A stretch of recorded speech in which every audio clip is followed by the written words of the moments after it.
Oke, kembali lagi di channel Kata Dwi. Kali ini saya akan membahas cara kerja pompa VSD. Apa itu VSD? VSD adalah variable speed drive. Artinya putarannya akan disesuaikan dengan penggunaan. Artinya bervariasi. Nah, apa sih yang mengontrol putaran itu? Nanti akan saya jelaskan ke panelnya. Ini putaran motor pompa ya, ini 4 kW, tipe pompanya Ebara FSHA 50x40. Nah, kita coba ke panelnya. Oh iya teman-teman, ini ada 3 pompa bekerja secara bergantian, dan ketika flow-nya tidak tercapai, dia akan memanggil salah satu pompa untuk memberikan tambahan flow ke distribusi. Nah, ini panelnya kita buka dulu. Nah, di sini sebelum saya buka plate panelnya, di sini ada monitor ya, monitor frekuensi VSD. Di situ tertera adalah digit monitor untuk frekuensinya. Saat ini bekerja di 28 sampai 30 Hz. Artinya kalau normalnya 50 Hz, dia bekerja kira-kira 60% dari kapasitas real. Nah, ini ada 3 pompa secara bergantian. Ada mode auto, off, dan manual. Auto, off, manual. Auto, off, manual. Di sini ada juga push buttonnya ketika mode manual. Di sini ada monitor current ya, ampere. Ini berapa ampere, di sini berapa ampere, di sini berapa ampere. Kemudian di sini ada monitor tegangan. Ini 3 pas, ada selektor switchnya. Ini RS, ST, ada TR, kemudian yang satu pasnya ada RN, SN, dan TN. Oke, kita monitor untuk 3 pasnya. Nah, di sini ada indikator ya, indikator di panel VSD-nya. Ada lampu incoming, ini ada RST, lampu incoming. Kemudian ada ini pompa saturan nyala, pompa 2 off, pompa 3 off. Ini ada inverter 1, inverter 2 ketika trip buzzer.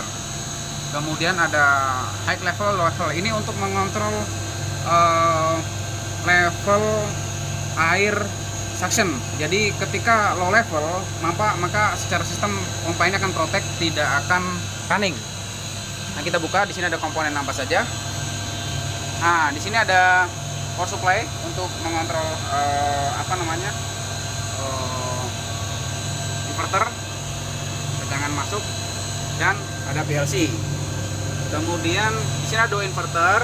Ini overchange ya. Jadi ketika nyala, dia akan simultan bergantian secara otomatis berdasarkan program yang sudah diset. Nah, ini ada PLC. Kita lihat ya, tekanan terhadap variabel frekuensi yang tadi ada di monitor inverter. Ini saat ini pressernya 2,2 bar konstan. Kenapa dia lebih baik dengan VSD pump? Dia akan memberikan konstan pressure di instalasi sehingga tidak terjadi fluktuasi pressure naik turun seperti cara kerja pressure switch dan menggunakan tangki membran yang besar. Nah, di sini ada setnya, set simple ya. Nah, di sini ada timer switchnya, switch pompanya 30 menit. Setiap 30 menit maka pompa akan simultan bekerja secara bergantian.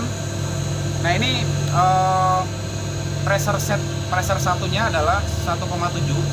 Jadi ketika dia bekerja di 1,7 bar, maka secara otomatis dia akan memerintahkan 2 pompa nyala.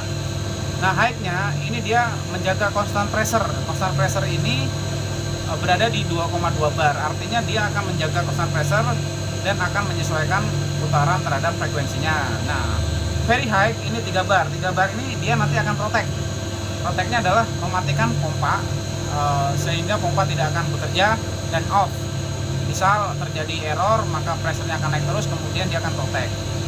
Nah, di sini ada 4 kontaktor ya. C1, C2, C3, C4 ini bekerja secara bergantian. Ini ada relay kontrolnya juga. Ini saya tidak akan jelaskan karena kan saya hanya menjelaskan cara kerja pompa inverternya. Nah, inverter ini bagus ya. Jadi dia memproses input 3 pas 380, kemudian dikonversi menjadi DC sebelum ditransfer ke output menjadi AC. Nah, bagusnya lagi inverter ini ada mode run forward dan run reverse. Jadi artinya ketika inputnya itu normalnya RST untuk normal cycle, ketika input itu ada terbalik, maka dia tetap akan memerintahkan pompa untuk berputar sesuai dengan cycle-nya, artinya searah dengan jarum jam. Nah, ini ada dua manfaat yang saya ambil dari cara kerja panel inverter pompa VSD ini adalah, satu, mendapatkan pressure yang konstan, yang kedua, mendapatkan manfaat selain proteksi, dia juga mengintervensi putaran mesin, sehingga motor ini akan lebih awet dari sisi penggunaan motor. Kemudian dia bearing dan lain-lain dia akan lebih awet karena putarannya dia tidak langsung konstan RPM, begitu ya. Ini simpel saja ya. Jadi mudah-mudahan cara kerja pompa VSD ini sangat bisa membantu teman-teman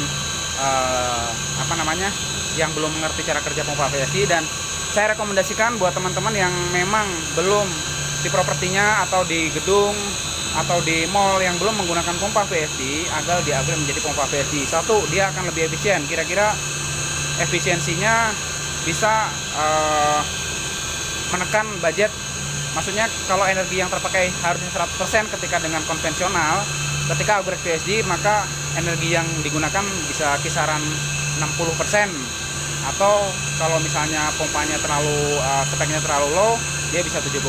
Artinya kita bisa saving 40% atau minimal 30%. Oke, semoga konten ini bermanfaat. Mudah-mudahan teman-teman bisa terbantu, dan sampai jumpa di konten-konten berikutnya. Salam teknik.